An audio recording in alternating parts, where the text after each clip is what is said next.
तर लागून करून किती झाले हो? लागल करून बरोबर 2 महिने झालं. 2 महिने झाले. तसं हे जर फ्लावरिंग साहेब बघायला गेलो तर किती दिवसात चालू होते फ्लावरिंग? फ्लावरिंग 35 दिवसात 30 ते 35 म्हणजे दिवसात सुरू दीड महिन्यात फ्लावरिंग चालू होते. होय. आभाळ कसं आहे हो?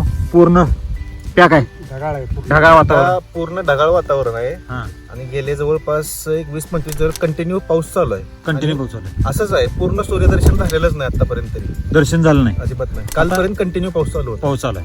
आता हे फुल बघायला गेलो तर अगदी बघा खालीपासून तळापासून ते वरपर्यंत फुलकळींची संख्या कांडे होय. आहे की नाही. सेटिंग पण एवढ्या क्रिटिकल कंडिशन मध्ये होते. ज्यावेळेला पाऊस पडतो, सूर्यदर्शन होत नाही, त्यावेळेला फुलकळींची संख्या गळायला पाहिजे होती, गळायला पाहिजे होती. आहे की नाही. एवढं सेटिंग व्हायला नाही पाहिजे होतं. बरोबर. आणि जमिनीची प्रतवारी बघितली तर साहेब एकदम हलकी जमीन आहे. आणि पाऊस इतका पडलाय बघा साहेब, हे दिसतंय, जरा झूम करतोय, जमीन सुद्धा शेवाळेले, एवढा पाऊस पडलाय.